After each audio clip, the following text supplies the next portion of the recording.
taktik. Pencetak kan lamun geus saya amat mah kadang-kadang itu kan ngaguling hep bae. Nah, mulai. Lamun urang Indonesia gelut jeung urang Arab tiba lagi urang Arab eleh bae.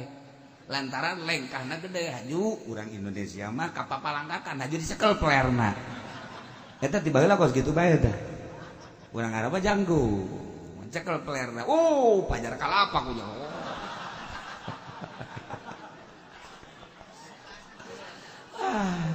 Illa mutaharifan li kitab.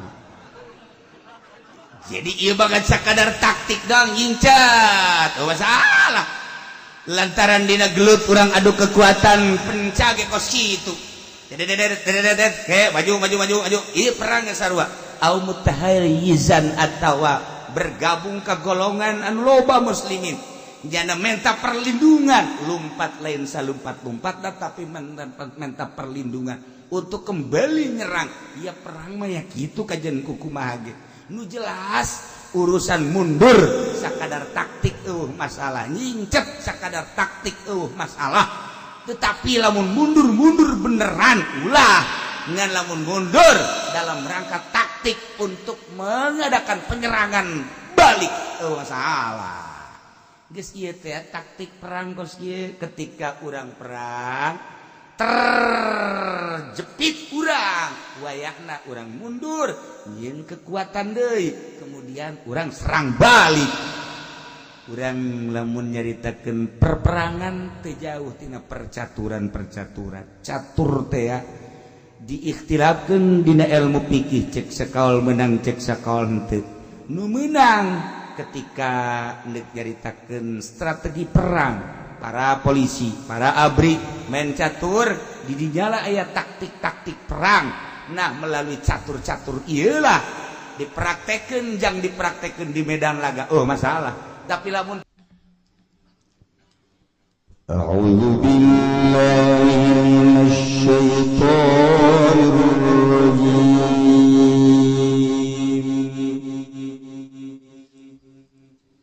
Bismillahirrahmanirrahim.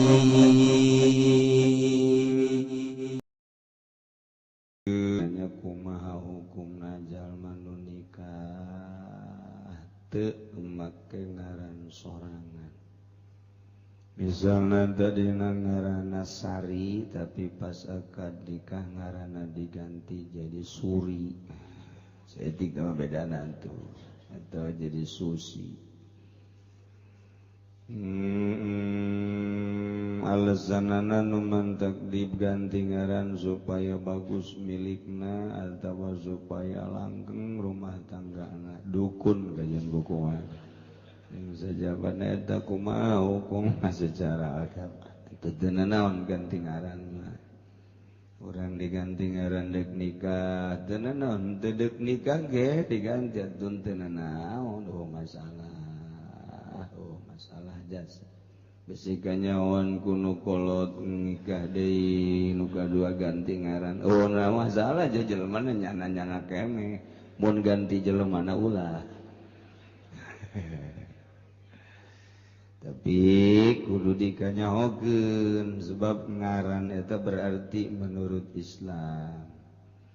Lamun urang nikahkeun nyebut ngaran kemudian aya di hareup salah ngaran, salah binti masalah.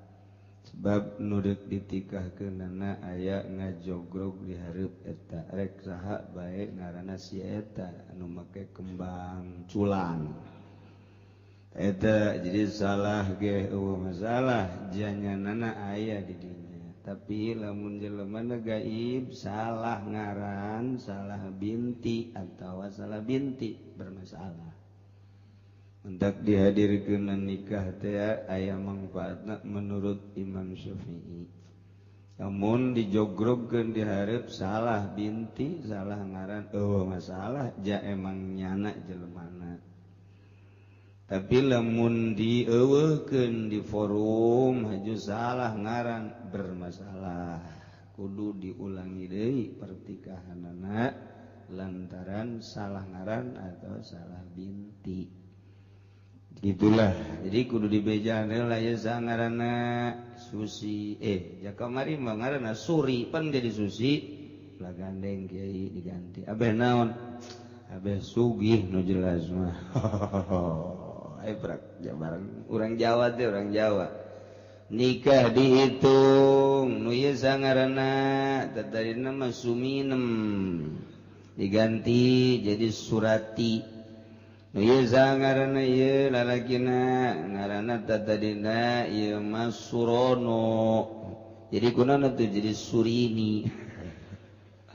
Isu kabeh, abe bagus orang Jawa tak gitu. Jaga gara ke 5 bulan japa pegatan. Loba jasa jana kos ka itu. Urusan kos kitu mah sanggakeun kanu gaduhna ka Gusti Allah Subhanahu wa taala. Aya di dieu manu ngaran salakina ngaranna Pengki, pamajikanna ngaranna Runta, anak baranakan ya. Jan teu pepegatan. Masalah ngandek diganti mah masalah Kangjeng Nabi ge osok ngaganti ngaran ngan diganti kuno bagus ngaranna. Kumaha mun kieu tadina tos nikah pake ngaran sorangan tapi tos sababaraha bulan nikah kitu ngaranna diganti soalna geringan bae. Cenah ieu cocok dina waktu nikah, teu cocok dina waktu nikah ngaran ieu diganti. Masalah teu mah kumaha teu nikah. Teu di luar nikah atuh teu naon. Saha tadina ieu ngaranna ieu tadina Marta. Kaju geringan.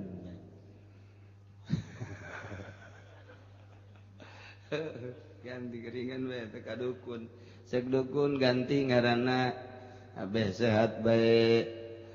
Alhamdulillah kuari diganti ngaranna jadi Bakru. Aju dagang nyana teh macet. Dagang naon bae di modalan macet bae bebe jadi ka dukun. Ieu jam macet bae. Ngaran nu keur ieu sa Marta. Kuari Bakru. Hijikeun Marta Bakru. Dagangna naon martabak atuh.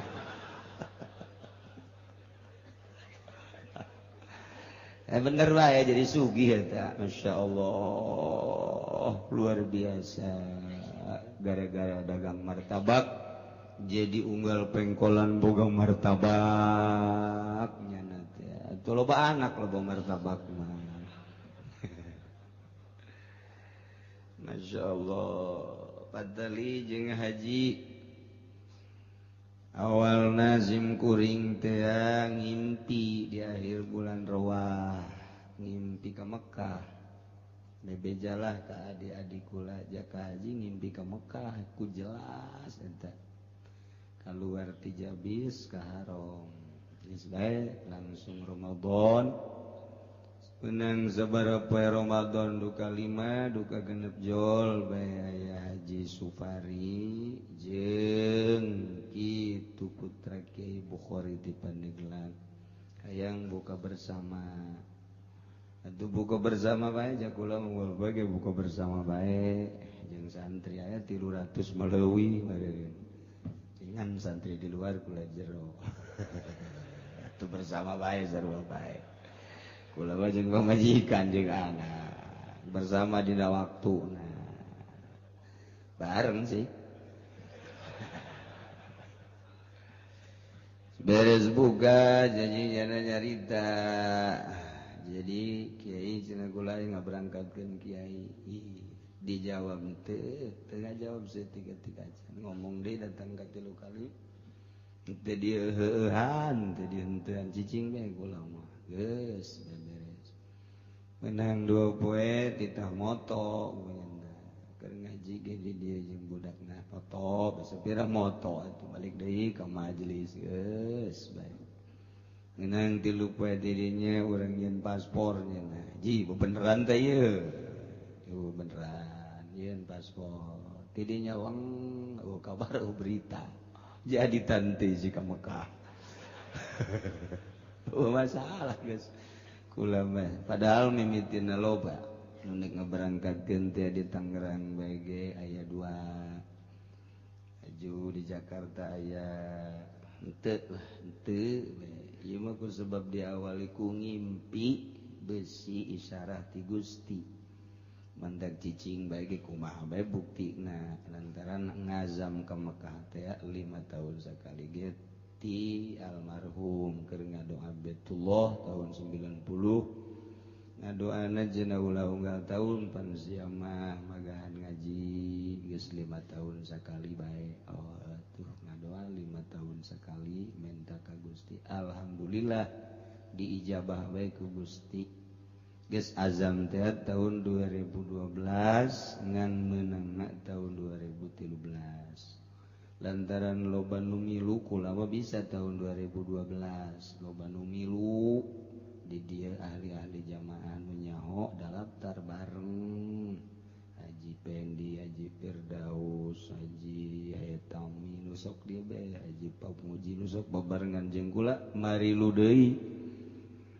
mirilu bahkan marawa pemajikan jeung babaturan anak haju di Garut deui rombongan itu mertua teteh pemajikan adik-adik pemajikan marilu aya genepanna marilu meunangna 2013 atuh mundur kula lantaran nyana hayang bareng jeung kula mundur kajian geus eueuh masalah ieu mah ngimpi ajuk kos kieu kajadianana aya nu kaberangkat di awal aya 4 unggal tahun leuwih 2 tahun ieu aya nu ngaberangkat hayu bareng termasuk aya 2 PT nu endek ngaberangkatkeun kula termasuk Tangerang hiji Jakarta hiji 4 tahun ka tukang mah di Jakarta datang kabeh jeung bos-bosna urang India salah sahijina urang India hayang bareng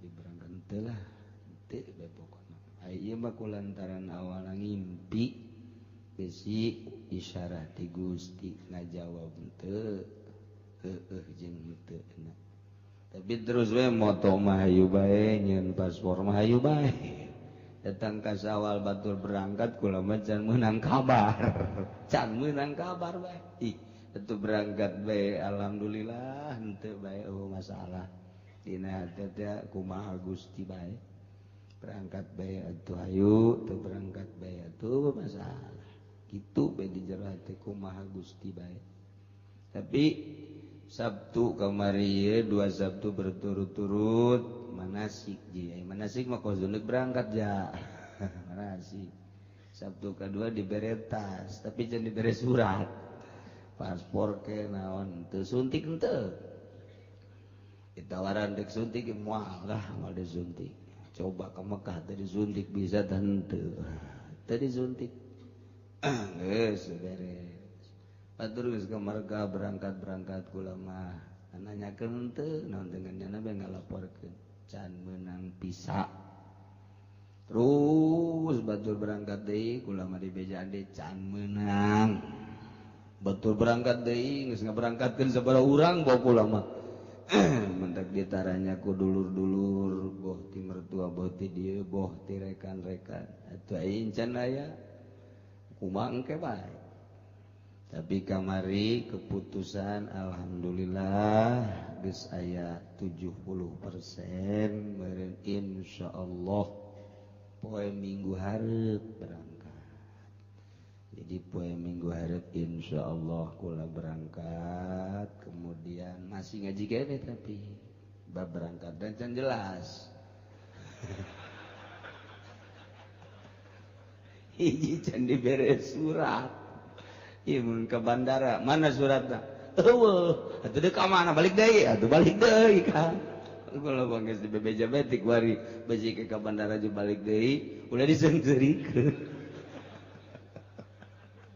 bahwa masalah ya kumaha Allah bae geus ngagerakeun di kula nganasehatan ka jamaah-jamaah nu bareng jeung kula urang mah tenang bae pasrahkeun geura ka Allah cenah berangkat bener-bener nasib kudu berangkat cenah henteu atuh balik deui bae di jero kamar jeung pemajikan 40 bae ulah kaluar-luar asana kaluar-luar reuneuh tah pemajikan pas gitu dongeng nah jadi hari ngomong manggeus minggu hareup jamna encan jelas aju surat nage encan ngan dek dibatalkeun ulah cak ituna nanti akan ditandatangani berarti geus aya tanda-tanda bakal berangkat jeung geus diterima geus aya di meja penandatangan pisah anjeunna mah di luar bae ku ari geus tadina dihandap bae ku ari geus ka luhur meja tinggal nanda tangan doang mun nyana teu paeh ka tanda tangan tah masyaallah ya eta barang kulanya horeng lalakon haji teh murigak bulu tadi nama teu pati nyaho barang asup ka dieu sok dibere beja horenganan kos kitu nya masyaallah kuari jadi kuari teh atuh anu bisa nyogok gede berangkat anu teu nyogok mah kadang-kadang teu berangkat mentek bebeja ka dieu nu boga PT uswah hasanah kiai mun nyogok ieu berangkat tapi mun teu nyogok ditandatangani cepet mun teu nyogok ieu wallahu alam maning wallahu alam ji pan cenah kiai kumaha kajeun coba hayangnya ulah nyogok coba lantaran jamaahna 170 jeung anu babaturan aya 400 plus keneh saurangna mun nyogok teh minimal 5 juta minimal nyogok teh 5 juta aya nu sampai 10 juta eta teh keputusan menteri agama na eta kos kitu jadi kali 170 jamaah berarti saeuheun mun kali 400 jamaah 2 cek urang geus paturakeun ka Allah ulah nyogok coba mantap rada lambat lantaran teh nyogok batur nu nyogok teh lah teh nyana bebeja mun ieu nyogok kuari nyogok isuk geus tanda tangan aya ulah lah cek urang coba hayang nyaho kumaha diperketkeun bae geus aya nu geus nyogok 15 juta aya nu geus 20 juta atuh bisa gua lah lancar tapi aya nu geus nyogok 15 juta ge encan keneh bae deui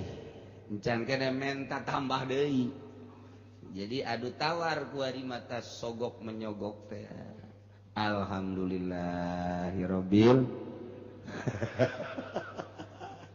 na'udzubillah min ya haji teh geus kitu teh haji di Depag boro-boro di Depag pusat Depag kabupaten coba mun teu nyogok teu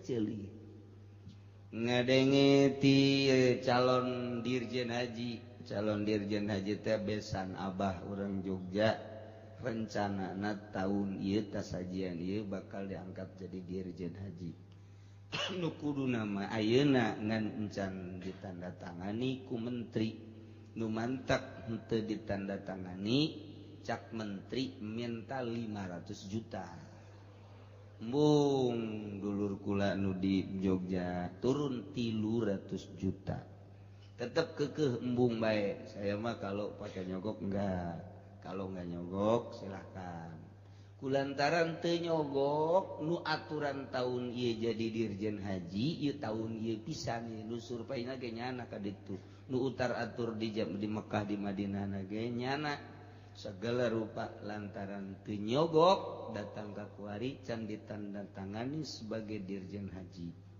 wallahu alam ka dituna mun nyogok ayeuna keneh mun teu nyogok henteu bebejalah ka kula melalui telepon awal kula ka Jogja cek kula jangan ulah geus lah apa artinya apa jadi dirjen kalau masih sogok penyogoknya na cicing tadi nandek meureun ajun teh kula ka Jogja waktu nikahkeun alo nah ngobrol lah penuh tentang urusan kos kitu nah iyalah datang ka kuari can ditandatangani padahal nyana sangat rapi jeung nyana boga rencana perbaikan iyalah masalah haji orenganan kos itu mun urang ngobrol jeung bangsa pegawai haji arempuk babari kos masalah teh barang prak bae di lapangan bermasalah cucuk mulu gede cucuk na gede bae anu kadinya teh kena cucuk lagi hampir kena cucuk deh jadi makar cerita orang kos gitu urusan haji teh Indonesia teh kos gitu eta cacak urusan haji komo anu lain urusan haji geus bisa dibayangkeun ku urang ya makar cerita we kebagusan pemerintah urang teh kos gitu bagus jasa rapih jasa kemasanana pohara hebatna nu penting mah make sogokan teh gitulah jadi jang tahun hareup kuari geus dijual nu jang tahun hareup teh geus dijual jadi lamun kuari teu meuli tahun hareup hese deui terus unggal tahun dijual berani sabaraha alasan pemerintah Indonesia ke waktu kamari ieu hese lantaran cenah pemerintah Saudi na mempersulit tari heula ka Saudi PT ternyata orang Arab na ngomong kieu kenapa sih dipersulit di Indonesia hebat jasa babar jasa orang di Arab duta tadina didengung-dengungkeun jeung diomong-omongkeun ku pemerintah Indonesia justru sulit di Arabna kadar itu nyana ngobrol langsung ternyata babari jasa malah aya potongan-potongan urang makin loba jamaah makin aya potongan babari bahkan nyana ngomongkeun saya sudah menawarkan ke pemerintahan Indonesia karena Indonesia terbanyak jamaahnya fasilitas buat orang Indonesia sebelum negara-negara lain Indonesia dulu ring satu nih terdekat ini sekian kunaon tidak raek nyana Arab ge gode kepala taka orang Indonesia boloon enggak milih nu di handapeun gunung nu aki-aki mah paeh di jalan eta nya gideung bae urang Arab teh gideung bae masyaallah isi Indonesia cek nya otakna mafhumuh cek nya tidak punya otak mafhumuh urang mah mafhumuh meureun orang teu boga otak didengkul cek nya otak Indonesia mah urang diisin-isin ku urang Arab isim jasa nah iyalah masih keneh bisa seserian tapi menteri agama di hareupeun urang depag di hareupeun urang masih keneh bisa seserian seperti etalah kaayaan kula ngobrol teh lain jeung jelema leutik pidirjeun nu sababaraha taun jadi bendahara haji besan abah almarhum teh anakna jadi di gitu bendahara haji selama sababaraha tahun terus sebentar aya kababarian urusan haji nyana siap budaya kesulitan tapi tahun ieu mah bingungeun nyana ge lantaran menteri agamana kos kieu entak kukulang ke di antara jamaah di dieu aya nu dipilih meureun engke deuk dijadikeun menteri lah kukulang itu diturunkeun ieu jadi menteri mun teu bisa ditu menteri pasar bae atuh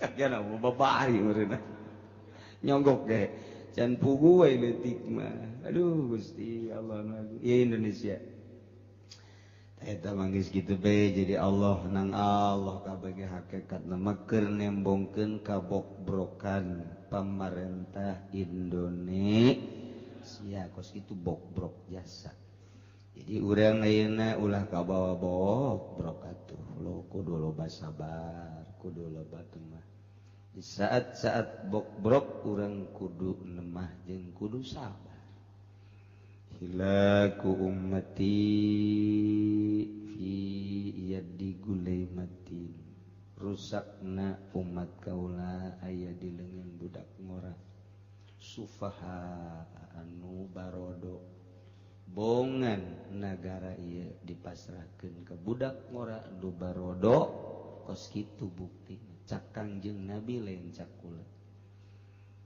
laku ummati fiyadi gulaimah aya di leungeun budak ngora gulaimah budak ngorana nu bodoh tentang negara bodoh tentang birokrasi berarti bodoh tentang agama Kabelah dituna hilaku ummati piadi gulai Mbah Quraisy.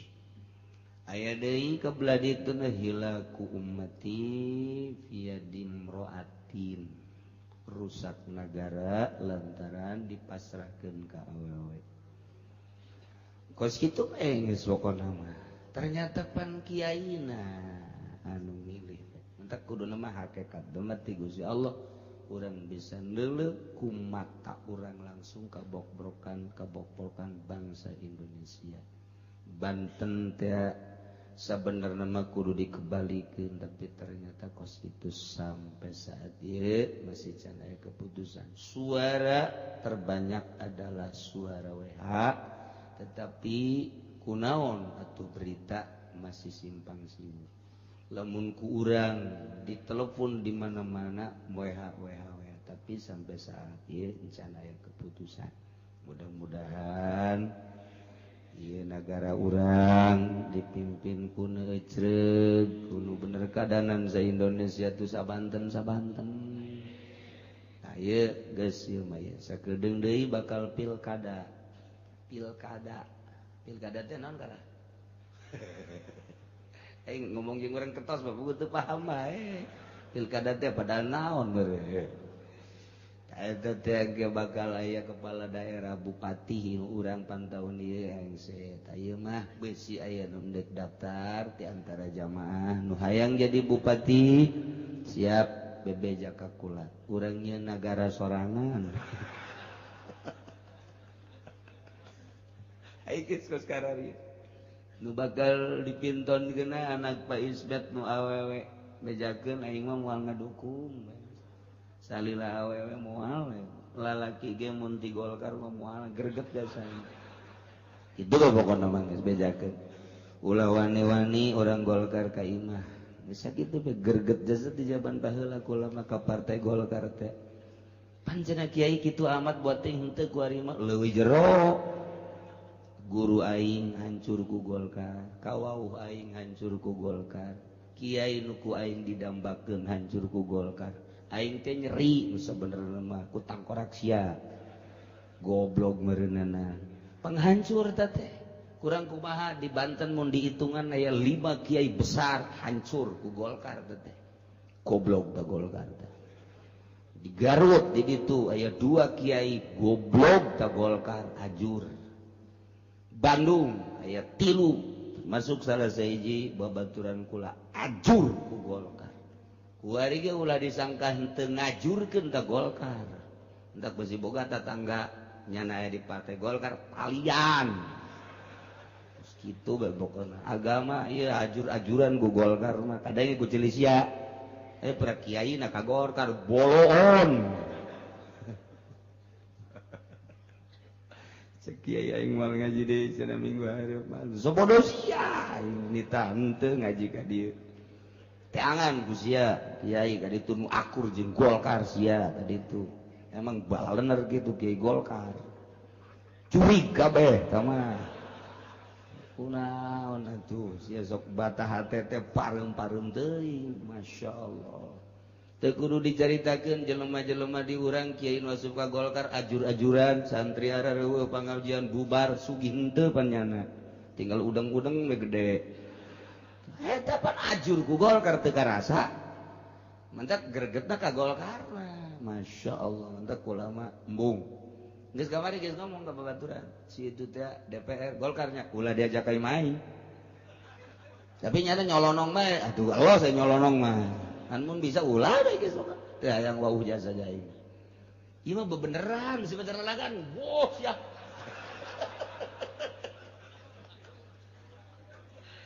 Aduh, geus greget we pokona ka Golkar. Gitu bae. Tek mun aya calon di Golkar ulah dibawa ka ieu. Leuh cenah aing mah teu ngabutuhkeun ka kieu aing deui leuwih teu butuh ka sia. Sia teu butuh ka aing komo aing. Geus papegatan ti dieu keneh datang ka akhirat. Itu bae geus titik teu ngaku bae pokona. Teu sia aing teu ngaku ka sia. Heuleuwih ti heulaan aing teu ngakuna ka sia. Tibatan sia teu ngaku ka aing. Nya cenah sia mah sombong, aing kajen sombong pelubah dieu mah. Embung bae pokona mah. Sebab kiai-kiai guru-guru aing jeung kawau aing ajur ku Golkar. sedih hati uta tadina aya pengajian rusak pengajian aku Golkar tadina boga santri ndeu kumaha atuh ngadoakeunana lamun geus ngadahar duit Golkar we sarua jeung dikulub beak kabeh duit Golkar ku masyaallah eta mah geus duit Golkar mah meureun seuneu jasa meureun nya seuneu jasa meureun cenah kieu ngaji ka dinya ieu perlu ye aing mah teu neuleunan naon urut nyangana tah sabaraha kiai emang teu sedih gitu bu muridna jara di kiai ku ari di Tangerang baheula didatangan ku tangkorak Golkar eta ya Pandeglang aya 2 di Tangerang aya 2 5 kabehna Serang hiji geus ku dicaritakeun ngaran masyaallah pengajian gede santri ratusan komo nu leutik mah teu ku dicaritakeun tah mah geus paeh jasa tah mah eta mah nu gede tah mah nu 5 mah nu leutik mah tah mah wujud Kang Adam ku ari teh sarua jeung kamang-mang we tah mah lelempangan teh kitu aduh pantiga sedih doang urang aduh ieu teh kiai elmuna ka mana korepna ka mana saha nu ngancurkeun Golkar mantep ke otak pikir atuh sia kunaon asup ka Golkar heran aing mah idih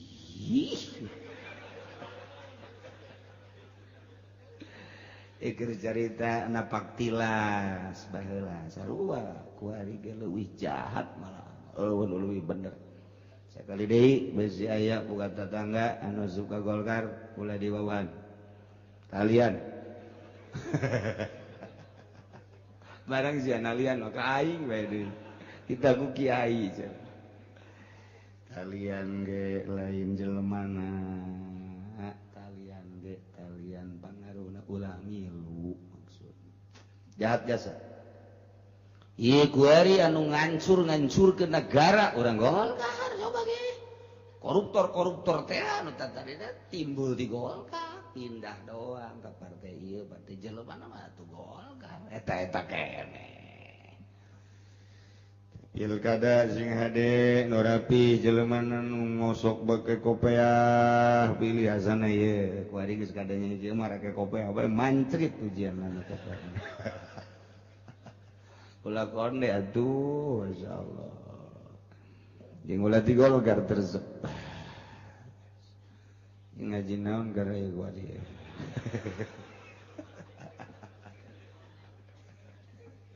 aduh Gusti Allah dina masalah perang Badar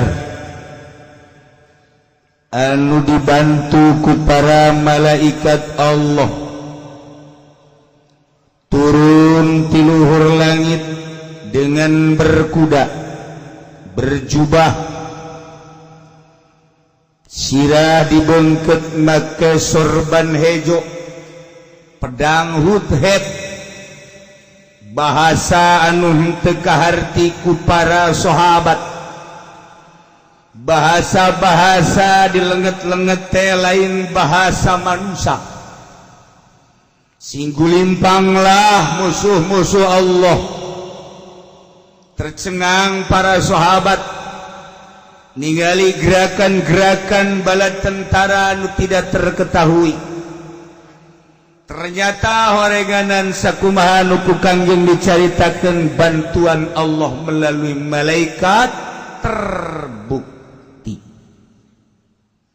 menanglah para sahabat walaupun kuantitas anu saeutik menghadapi bala tentara prajurit anu sakitu gagah jeung loba instruksi ti Gusti Allah untuk orang-orang mukmin lain bae waktu perang Badar tetapi sepanjang masa datang ke kiamat sebab ieu ayat diturunkeun teh sabada perang Badar tur bahasa anu umum lain bae jang sahabat-sahabat anu ikut di perang Badar, tetapi untuk keseluruhan umat muslimin. Iyalah larangan melarikan diri tidak pertempuran. Ulah saeutik ge urang ngejat ninggalkeun medan laga. Ngabunuh teh termasuk kabair, tetapi ketika Allah ngeinstruksikeun kudu dibunuh model had jeung kisos malah jadi ganjaran. Leuwih-leuwih ketika urang ngabunuh di medan laga, urang ngabunuh hiji ganjaranna luar biasa, 2 3 makin loba nu dibunuh, makin luhur martabat jeung pangkat urang menurut Allah. Kegagahan ditampilkan di medan laga dalam rangka liiklai kalimatillah. Sok urang boga kekuatan zahir jeung batin kerahkeun di medan laga, surga menang luhur agama. Ialah kekuatan Islam mah terletak pada perang. Nu mantak disingsieunan lah kafir nyieun gerakan-gerakan teroris. Eta buatan kafir. Nu asli nama angkatan perang Islam. Ketika perang ngalaksanakeunana supaya ulah arasuk Islam, Amerika nyieun teroris. Khusus bae ka jelema-jelema anu nyieun huru-hara diteroriskeun. Indonesia teu saeutik anu diteroris-teroriskeun. Makin caru kuari di dunia teh, mana tentara Islam nu asli, mana teroris, mana ISIS anu gadungan. Wah, acak-acakan. Sarieuna di Amerika, di Inggris, di Jerman, di Jepang arasuk Islam, sebab anu kaluar di dalurinya Islam eta adalah galak, jahat. Islam eta adalah ternyata sangar. Tetapi setelah ditelusuri ku ilmuwan-ilmuwan, telusuri ku jelema-jelema cendekiawan, termasuk para pastor di Amerika, di Inggris, coba aslina kumaha. Setelahnya nyaho teu kagok Paus Paulus asup Islam. Benedek nu aing teh nyaho ngaranna tus asup Islam. Jeung loba-loba deui pastor-pastor selain daripada eta nu asup Islam. Setelah dicek ke negara-negara nu mayoritas Islam, nyana ngecek ke Indonesia, sebab Indonesia mayoritas Islam. Setelah dicek ternyata damai di Indonesia Islam. Ternyata indah. Loba orang Inggris, orang Belanda asup ke Indonesia untuk meneliti keberadaan Islam Indonesia. Ternyata damai, indah. Loba nu asup Islam. Teliti deui ka Mesir. Ternyata di Mesir damai. Loba nu asup Islam. Coba teliti ke Suriah anu kuarikeun mujuna perang, aslina kumaha? Ternyata aslina Islam damai. Loba anu kuari arasup Islam itu lain lalagan ribuan dengan penelitian manehana. Nah, dengan kejadian kamari, dengan demo damai kamari, ribuan masuk Islam. Itu rahasia Allah Subhanahu wa taala. Nah, ieu keur carita perang. Dilarang urang keluar ti barisan perang. Dilarang orang ninggalkeun medan laga. Walaupun kumaha bae ketika orang keur hutet perang jeung musuh, ulah sekali-kali orang ninggalkeun arena, ninggalkeun lapangan perang. Ulah. Iyalah instruksi ti Gusti Allah. Ya ayyuhalladzina amanu, wahai jelema anu arariman, para mukminun idza laqitumul ladzina kafaru, di mana aranjeun kapanggih jeung jelema nu kafir-kafir. Hai mukminin di mana anjeun adu hareupan jeung para kafirin.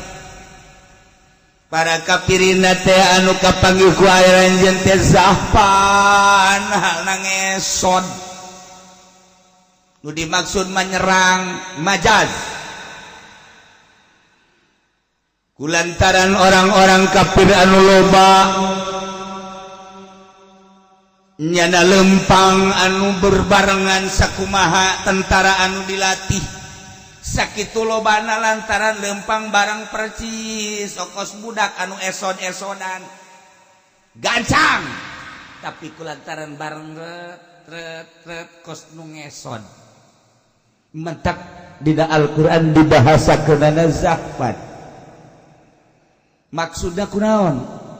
Orang-orang kafir do perkumpulan loba kuloba-lobana sangkilang cepet seakan-akan lambat ainu lambat okos nu ngesod geus padahal nyana memburu ka musuh kafir musuhna muslim mukmin musuhna kafir mukmin maju kafir maju kulobana kafir nu mararaju terlatih nyana kadelna okos anu apung-apungan usad esoda instruksi ti Gusti Allah wahai para mukminin di mana bae ayana Timur Tengah Eropa Amerika Australia termasuk di Asia Indonesia andai kata berhadapan jeung kafirin palatu wallahumul adbar sama sakali umat ulah ditinggalkan mundur saeutik-eutik aja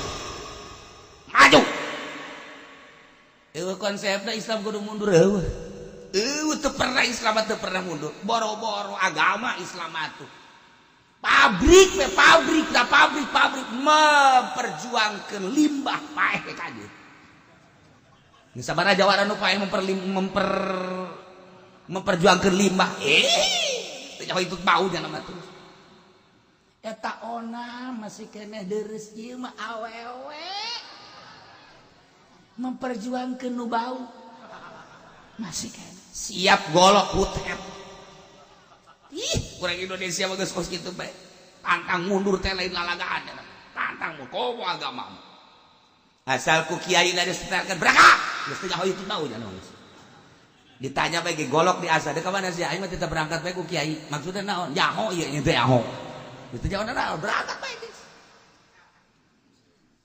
Emang kos gitu di mana-mana ge kos gitu asal pemimpinna ngainstruksikeun enggak. Emang lamun urang menghadapi kafir, ulah mundur. Sebab kafir mah diberesieun. Di Irak eueuh hiji acan anu mundur kabeh. Maju. Sekalipun nyawa taruhana jenteuing eueuh konsepna Islam kudu mundur sebab minal kabair urang keluar ti barisan perang kabair dosa gede cilaka ulah Kangjeng Nabi nu diriwayatkeun ku Abu Hurairah ngajelaskeun cak Kangjeng Nabi itanibu as-sab'al mubiqat ngajarauhan narejen kabeh kada 7 perkara anu ngarusak. Qalu cak sahabat ya Rasulullah wa mahunna naon sih 7? Golek cek Kangjeng Nabi asyirku billahi jisyirik. Sihru jeung sihir eta termasuk kana sab'ul mubiqat. Kabair. Qatlun nafsi allati harraballah illa bil haq. Ngebunuh jiwa anu teu diinstruksikeun teu dititah ku Gusti Allah kabair uklur riba kabair ambalayah wari riba ti mimiti gincu ke roti riba kabeh sepeda motor mobil riba kabeh sabun mubiqat sing hade kabair masyaallah wa ukul mal yatim ngadahar harta yatim kabair terakhir wat tawalli yaumaz zahfi mundur keluar tidak barisan perang ieu kabair ulah kubaha lamun mundur wa may walihim yaumaidin dubura sabai jelema anu mundur ti barisan perang dina poean ngahareupan jeung para kafirin mundur ka tukang faqad baa bi ghadabin minallah eta jelema babalik mawa bebendu Allah dibenduan ku Allah wa ma'wahu jahannam lamun geus bendu Allah tempatna neraka jahannam wa bi'sal masir panggoreng-gorengna tempat babalik adalah neraka jahannam ulah hareupan we paeh sah menang luhur agama jeung teu pernah aya anu mundur ieu Islam teu pernah Islam konsep lamun geus dititah ku Gusti Allah fala tuwalluhumul adbar lamun maneh adu hareupan jeung kapirin maka awas haram kudu mundur geus lamun mundur berarti maneh ngalaksanakeun kabair teu pernah aya nu mundur Islam boro-boro nu boga pencaboga permainan dididik model abri jeung polisi cangkilang jelema nu teu bogana naon ge wayah ngadu mah ngadu bae paeh los Islam eta kos kitu Islam dibuka gagah diberi gagah ku Gusti Allah geus alhamdulillah. Ieu negara urang kan lain negara Islam, tapi kan ngomong Islam mah pohara jasa. Gagah. Teu kakarang aya anu culetak-celetik bae geus sararudang ti heula. Bensin geus deuk dibabawa pan kujana. Korek api deuk dibabawa. Ayo, sia. Geus tinggal tunggu instruksi doang di Indonesia. Di mana-mana ge kos kitu bae eta Islam. Masya Allah diberi gagah ya guys alhamdulillahirabbil alamin. Instruksi ti Gusti Allah ketika mukminin berhadapan jeung kafirin maka awas haram kudu mundur salengkah ge ulah mundur saeutik-eutik. Lamun mundur Allah bakal bendu. Lamun geus bendu Allah jahannam. Lamun urang di ka jahanamkeun geus panggoreng-gorengan tempat balik jahanam maningan ditarokeun jawab urang jangan luhurkeun agama Allah di masjid mah benar-benar keluar bae leutik deui ge keluar bae leutik deui di keur di majelis mah bener mantap ya mantap keluar bae di majelis tanya siap-siap perang atuh siap bae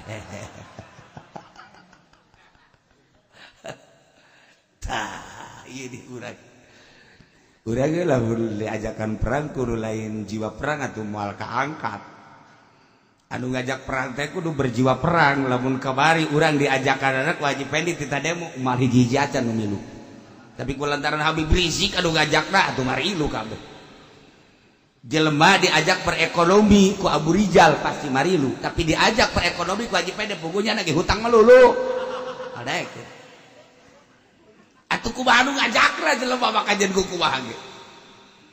Lamun diajak ku panglima perang urang siap, ngadenge kitu panglima Gatot. Urang teh lain lalagaan terbawa urang ku bahasa-bahasanya. Asana Indonesia teh gagah jasa aya jelema hiji Gatot bae ge. Aya hiji tato hiji bae ge tato tatito. Urang senep jasa. Ieu mah keur carita naluri teu bisa dijaga-jaga kajen ku kumaha ge nang Allah eta kajen ku kumaha kitu teh. Aya hiji Gatot asana menang. Padahal mah lamun perang wallahu alam. Kunaon eta? Ku gagahna bahasanya. Ku capetangna bahasanya, ku bangun dinding haling bahasana, igagah bae. Urang ka bawah ku nyana. Padahal urang mah dididik pencan teu. Mawa senjata atuh urang mah boro-boro nembakeun mawana ge nyaho ka bawah nyaho henteu make sapatu mun urang dipake sapatuan abri atuh bisa ngalengkah nyaho henteu tapi ngarasa gagah bae urang siap mun diajak perang ku jana daek urang tapi diajak perang ku sia eta engke heula ku baru ngajak jadi maksudna nu ngajak teh kudu geus menjiwai lamun encan menjiwai atuh bisa nah diajak ku Raja Salman kabehan ke Indonesia bohu namu 1.500 can pernah aya jelema namu 1.500 negara mana kapal mawa sorangan mobil mawa sorangan nyaul bae mawa sorangan aing geus teu kudu ngariweukeun sia Jokowi aing mah masyaallah eta Raja Salman ulin nyana ka Bali itu bener bae betaheun ternyata banyak susu cenah di sini belum tahu dia Indonesia pohara embung balik Raja Salman betah di Indonesia embung lamun teu loba urusan nya mau ka Bali ternyata ramai saja di Indonesia sarareungit orang Indonesia mah masyaallah nambah deui nyana 3 poe eta ge ya tadi ngadeg nambah deui samingguan eta we pamajikanna jangan bos lamun Raja Salman embung balik di Indonesia betah di Indonesia embung ka balik pantas sejuk di Indonesia mah jelema ramah makanan ti mimiti comro aya kabeh toge segala emang di Mekah aya comro malah aya di urang mah bangsa comro cangro sukro are itu bangsa kupus are itu kan babari ngangaranan di urang ku arana kan nya bala-bala ge nya kageteun bareng ngadar bala-bala hada ismu bala-bala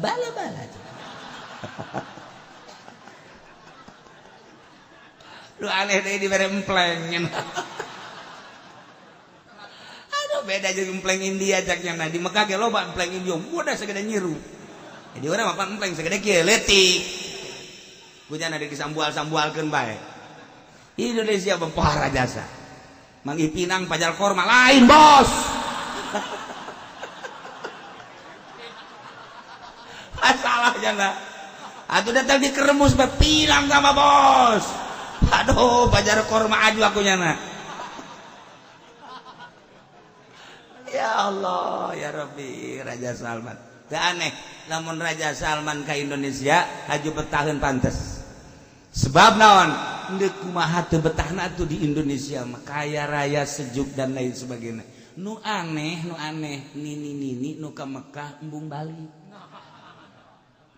ya na ceurik cenah barang datang ka Jidah teh begitu endeuk kita balik henteu cenah nini mah di dieu bae nini bari itu henteu nini mah betah aja sayang di dieu bae maksud hayang di dieu bae di Mekah kunaon hayang pae di dieu nini malah kajeun teuing atuh naon teu pokona balik nini mah betah jasa di dieu kajeun pae di dieu ge deukeut Baitullah sadajan di Jidah ge nagara Baitullah deukeut Kangjeng Nabi geus ini mah betah jasa geus di dieu ceuk aju nuleuh kiai kabeh pacar kiai meureun urang Arab makar jubah geus engke nini di dieu bakal nang dikubur jeung kiai ceuk teh ieu si nini kumaha lalakonna ieu hese mesti nasehatan tita balik embung kapal geus teh berangkat nyana embung naik tetep nini mah kajeun paeh di dieu ge ridho ceuk tapi aya nu pinter teh kiai Nini hayang bae di dia Nini bisa ente bahasa Arab teu kan malaikat teh datang ke negara sesuai jeung negara-negarana lamun di Indonesia malaikat mautna make bahasa Indonesia lamun di Arab make bahasa Arab iya kan malaikat dek nyebutna nyawa kan nanya heula kan ini kumaha lamun malakal maut nanya aju nini teu bisa jawab mal paeh-paeh nih wal paeh-paeh banyak ye tuh wal paeh-paeh malaikat kebingungan isi urang mana cak cenah atuh balik bae cak di daerah nya sia tak kiai bisa biasa deh aduh cak kiai balik nya tuh ayo balik oh nyada carita bae jeung incuna hadena ya kiai ngana sehatan cakna aturan mah ini moal pae-pae emang kurang teu malaikat pan di ditu membahasa Arab ini makan bahasa Sunda aduh mana geus kolot mana teu pae-pae cakna cak incuna blow on sinini ya jadi betah dia di Mekah Masya Allah lah Ieu mah instruksi ti Gusti Allah ketika mukminin berhadapan jeung kafirin. Awas, ulah mundur sasiku, ngejak sajengkal ulah. Illa mutaharrifan liqital, kecuali mundur teh tujuanna majang merangan deui. Ieu mangan sakadar makidatan wa huwa muridul qurrati, sakadar taktik doang padahal mah nyana ende kembali deui dina pencama ieu dengan sakadar cungcat cingcet doang.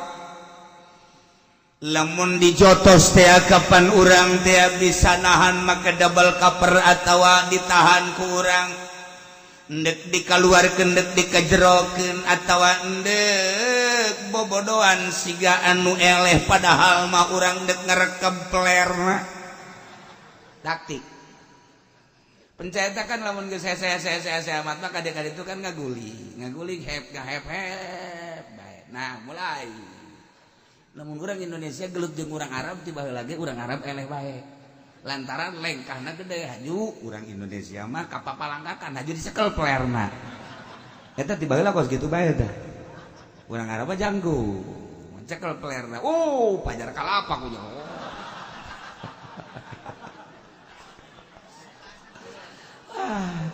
Illa mutaharrifan liqital. Jadi ieu banget sakadar taktik dong ngincat. Masalah. Lantaran dina gelut urang adu kekuatan pencage kos kitu. Maju. Ieu perang sarua. Au mutahayyizan atawa bergabung ke golongan anu loba muslimin. Jana minta perlindungan, lumpat lain salumpat-lumpat tapi minta perlindungan untuk kembali nyerang. Ya perang mah ya kitu kajen kukumaha ge. Nu jelas urusan mundur sakadar taktik masalah, nyincet sakadar taktik masalah. Tetapi lamun mundur beneran ulah ngan lamun mundur dalam rangka taktik untuk mengadakan penyerangan balik masalah. Geus ieu teh taktik perang kos ieu ketika urang perang terjepit urang wayahna urang mundur nyieun kekuatan deui kemudian urang serang balik. Urang lamun nyaritakeun perperangan teu jauh tina percaturan catur teh ya diikhtilafkeun dina ilmu fikih cek sakaol menang cek sakaol henteu. Nu meunang ketika hendak nyaritakeun strategi perang para polisi, para abri main catur di dinyala aya taktik-taktik perang. Nah melalui catur-catur iyalah dipraktekeun jang dipraktekeun di medan laga masalah. Tapi lamun catur-catur teu jang perang mah haram. Lalagaan komo teu mah adu kekuatan catur aju pake musabakoh atuh haram da bakos kitu mah. Termasuk di Garut eta kapan sababaraha kiai loba anu baroga pencak neuleuh pencana teh geus lain ti jelema. Neuleuhna teh di embe, nu matak embe Garut teh lain lalagaan guru pencak urang Garut. Embe teh guru pencak urang Garut malah dibejakeun ku kula kiai-kiai da kula mah nyaho. Nu geus maot aya, nu hirup keneh aya. Lantaran eta zaman harita bae tahun 81 embe teh hargana embe adu 25 juta tahun sakitu ku imam wallahu alam. Embe adu di Bandung diadukeun tah kiai tilok meuli embe adu sebab teu boga duit. Nu elehna dipenta tolol tah kiai. Nu elehna sarua bae ieu nu elehna dipenta dibikeun ku nu sugih bawa ka imah dipetakeun di jero imah ku kiai nu bisa pencak. Engke diadukeun ku janata cara ngudagna, cara ngaduna, cara kuda-kudana, cara keketna jeung sajabana eta diarah. Termasuk hayam ngadu kotok eta sarua. Ngadu kotok eta sarua. Urang makan ngadu kotok teh kan saukur duitan. Garut mah lain, deuk dideuleuh kumaha ieu lamun kahandapna kahandap kumaha, engke macokna deui kumaha. Itu siapa nyaho ngadu kotok doang sih atuh. kepecus kos gitu. Nah, numantak Gus Dur hebat. Lamun orang Jawa Timur adalah kotok jago hebat. Kajen kuku bage bisa diadukeun. Orang Banten soang. Orang soang maka kajen panjang beung nah tilok diadukeun soang mah. Kan kaliwatan wah. Kebe aya naon ka handap, mari macok-cok bae. Sial da Gus Dur. Aya ka hadap deuk macok. Orang Banten eta kos gitu. Tadi bere japuk we teu jalan orang Banten. Cak Gus Dur ya, almarhum. Taktik perang teh ya, seperti kos gitu. Tak jaraga orang Garut. Orang Garut pantang mundur. Orang Garut pantang mundur jadi apa? Jadi apa? Mun gelut eleh. Moal haju geus bentahampura moal nya mah. Engke sia ku aing keur salat elos babuk ku aja. Tolol orang Garut mah. Tilok eureun nya mah geus engke diharahan bae kajen kuku mah ge. Teu bagus orang Garut eta. Kan ai urang mah per-peran Jakarta, Tangerang, Banten per, mun menang mun eleh-eleh geus-geusan. Geusan Jakarta besi, ngadu eleh-eleh geus salaman beres. Hebat kasalaur ga urang Jakarta. Dia tuh geusan bae, Tangerang sarua bae. Serang Pandeglang gelut geus eleh-eleh berarti per. Urang Garut henteu. Urang Garut tenet tikam. Geus ngahek-hek. Mal aya minta ampun mal aya. Geus sudah balik batu. Ayo sia iraha sia ku aing. Dibongohan sia ku aing. Ayo sia keur salat bahkan saja mah bisa pencak tuh keur salat. Ya sia huluna jeger. Eta urang Garut eta. Mantak mak peci urang Garut. Tuh loba lakon. Kartoswiro di Garut sarua bae. PKI ambalaya di Garut. DI di Garut melulu. Ya, pembunuh darah dingin Garut. Lain lalaga. Kurang-kurang nama kawin orang Garut ge moal kuat.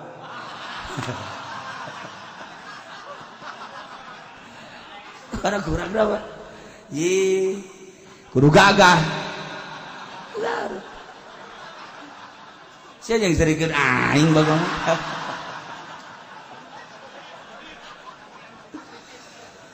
Wa bayyalihim yauma idzin duburah sajelema anu mengo ngejat keluar ti barisan perang mundur faqad ba bi ghadabin minallah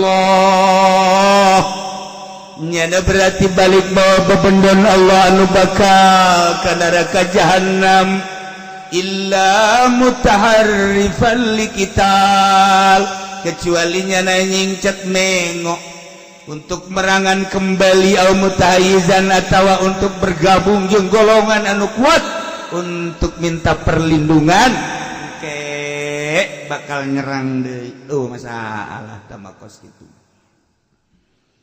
lantaran ieu teh horenganan nu mantak ulah mundur hakikat mah lain urang lempang nu ngalempangkeun mah horenganan Allah urang diuk anu ngadiukeun mah horenganan Allah nu mantak ulah mundur sasiku ulah ngejat sadepa kudu dihareupan hakikat baja lain urang Allah pibuktieunaana kurang kumaha dicontohkeun ku Gusti Allah perang Badar anu saetikan ngan sakadar 313 galawan 1000 anu luar biasa lamun ngandalkeun kekuatan manusia matu pimanaeun horenganan lainang urang nu mantak ulah mundur ketika urang berhadapan jeung kafir lobaan kafir hebat kafir terlatih urang saaya lain urang nu perang Allah ulah sieun ketika urang ngandalkeun kekuatan urang kemahiran urang, kamonesan urang, atuh sapira urang. Tetapi pasrahkeun ka Gusti Allah lain urang. Urang eueuh ka aya lainna urang. Setelah aya gerak-gerak urang lainna urang. Diuk urang lainna urang. Nang Allah ketika urang berangkat menghadapi kafir, pasrahkeun ka Gusti Allah sehebat apapun kafir pasti eleh ajeun kumaha. Ja'al haqqu wa zahaqal batil innal batila kana zahuqa. ai urang ku ari teh eleh bae lantaran urang loba muatan. Loba muatan, urang nyieun partai Islam petilu horenganan ngabohong. Urang nyieun partai PKB Islam orang ngabohong. Di partai BG geus ngabohong. Langkah-langkah urang di imahna mah karena dakwah horenganan deu kawin. Deu kumaha tuh ngabararohong bae. Deu kumaha ngabohong, jaal haku mana hak lah jangan ge teu ngalaksanakeun hak. Jalain dakwah, dakwah Islamiyah, haul akbar, lain, nyin keuntungan buktina mantas maulidan ribut panitia, mantas rajaban ribut panitia, berarti kan henteu jaal haku, moal menang kajian kuku mahage, urang kakarak dipraktekeun di syiar bae geus kos karari itu. Komo praktek perang mah lamun geus liilai kalimatillah menang sebab dibantu ku Allah sote lamun jaal aku namun teu hak moal kajeun ku kumaha ge.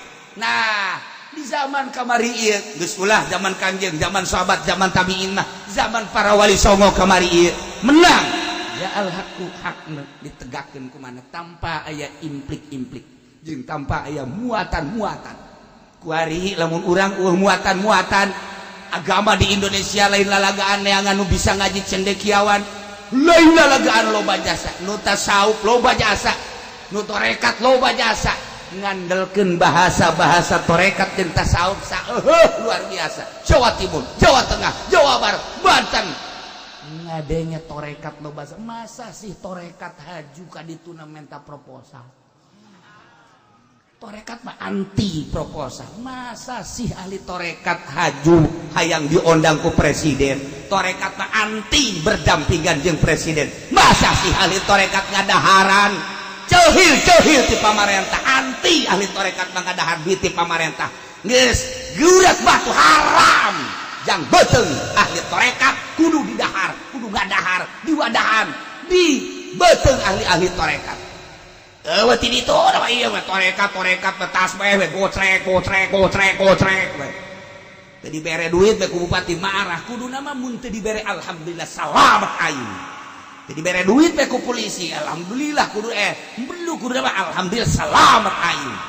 Ieu mah torekat teh ujung-ujungna duit keneh bae. Bohong berarti lain torekat nu kos kitu mangarana. Lain torekat supi, torekat sapi tambah kos kitu. Iya asal torekat tuh babari torekat masa torekat ilu di partai ti dituna emang teu beunang aing kos kitu mah cenah atuh ahli torekat mah mengasingkan diri atuh da kumaha cenah ieu naon kada syiar agama ulah ngomong lain nang sian nang Allah. Ahli torekat boga cara sorangan ngembangkeun agama melalui kemurnian batin, lain kudu haju ancul-anculan di partai, lain kudu ancul-anculan di organisasi. Haram ahli torekat bakos gitu. Lamun masih kena torekat ilu-iluan kos gitu, rantai eta ahli torekat kos gitu. Rantai bae geus gusur, asupkeun ka sumur cor, ka sumur parem cor beres. Ulah kena hudang deui. Atuh kos gitu. Dah, endeu kumaha jaal hakna atuh aya muatan partai. Endeu kumaha jaal hakna atuh aya muatan organisasi. Mantek ceku lagi bingung di Indonesia teh anu didengekeun dengan NU doang. Apakah memang NU eta syara jalain? Ketika aya ru'yat lain NU ku nagara henteu didengekeun. Lamun memang ieu kitu samunaireun geus teu wajar, kajeun teu wajar ge nyana dek make nyukum bae Amerika padahal teu bisa. Nyieun rumus sorangan di Indonesia kudu nungguan ti Amerika bae. Percaya ka Amerika mangga bae. Tapi kan wake buktikan kuari ulah neuleuh derajatna sok buktikan dengan derajat sekian bukti henteu kuari mah wake bae kok ieu nagara henteu ngadenge Muhammadiyah ru'yat teu didengekeun HTI ru'yat teu didengekeun naon kitu ngaranna capung ru'yat teu didengekeun hiji bae NU apa bener jasa NU teu bisa kitu kurang teu bisa kitu iya tuh hiji bae kebenaranna ja'al hak nu jelas ketika bener ketika salah henteu. Sebab naon ngabogaan argumentasi hiji sieun ka Allah. Sebab dia berat ka NU. Iya tuh mun mah NU lain sarah komo NU nu kuari mah. ai kabelah ditu nama atuh tabe urang wo Kiai Hasyim masyaallah karim Gus Dur masyaallah nu kuari masyaallah sarua bae masyaallah sarua dina artina henteu terlalu ngabaguskeun terlalu ngagorengkeun bener aku bener salah henteu kitu bae urang Mas boga kitab sarua bae. Nah lamun geus berat di organisasi lain tarekat nu kos kitu manganana manja kabawa beban ahli tarekat tilok aya beban sama sekali hiji bae ka Allah beban manusia eueuh beban dunia eueuh nafsu dewa hiji aing mah ka Allah sabodo sia dek nuturkeun dek henteu aing mah aing sama sia beres geus pancena kitu amat aing mah kitu bae tah ya coba aing mah cenah mau nuturkeun sanu aja aing mah teu ngadak kayak aing ka surga sia sabodo pancena kitu amat aing mah kitu bae lain kos kitu ahli tarekat teu pernah aya beban hiji we ka Allah aya beban-beban boro-boro beban-beban organisasi partai jeung sagajabana kakarak boga beban ieu bae ge ieu cincin jadi beban bahaya cincin jadi beban bahaya baju jadi beban bahaya ahli tarekat teu pernah aya kebebanan ku cincin ku ku baju sebab naon besi paeh lamun keur paeh kapan malaikat kapan setan teh setan nyahueun ka karesep urang setan mawa cincin ini cincin bagus cak setan teh kifudoli ieu cincin bagus ieu cincin aya maudatan ieu cincin teh urang magane keur makhluk kaluhur kahandap kaluhur lantaran urang resep kana cincin dibawakan ku setan urang kagoda ku cincin ahli tarekat teu pernah kagoda ku nu kos kitu make-make bae henteu bae besi paksa karatil maot ji aya beban pumpal pengpel sagala jas sagala naon setan mamawa jasa urang kabita oh iya lantaran aya resep di jero hate henteu bisa dileugitkeun bakal jadi beban setan mamawa jas engke urang keur sakaratil maut di kieu-kieu jasna lamun aya nu hayang mobil lain ngadehem sia istighfar lamun mama lamun coba ayo coba bawa mobil setan kan ngabuktikeun mobil urang kikiran mobil pake kayang kurang makanya urang keur sakarat naudzubillah min zalik ulah aya beban hiji Allah geus cuman tetap kudu make aturan-aturan hartina ngaran mah bertarekat tapi icikibung di urusan kos itu lain ulah ngan moal mantep ka Gusti Allah moal manteng dengan bahasa keren moal usul bahasa kerenna moal boga rasanya dina ibadah sakadar kebanggaan tarekat korenganan jadi siksa saeutik jelema nu ngomong tarekat padahal disiksa ku Gusti Allah sebab naon jadi kata kaburan tarekat mah ngan sakadar jiwa sorangan nu nyahonangan Gusti Allah ulah kajahon ku pemajikan aca boy mah kartuna geni Haji Supendi ahli ruhani beuh udah aing mah muringkak bulu ngadeng weh ditulis di handap tarekat anu ini mending diseret teh pokos itu ih kumaha nah berangkat menghadapi kafir teh ulah disangka urang boga kekuatan lain urang nu Allah lempang urang lainang urang nu Allah korenganan nu mantak menang ge lain urang Allah geus ku Allah cing kumaha ieu nu bakal selanjutna falam taqtuluhum walakinnallaha qatalahum wallahu a'lam bis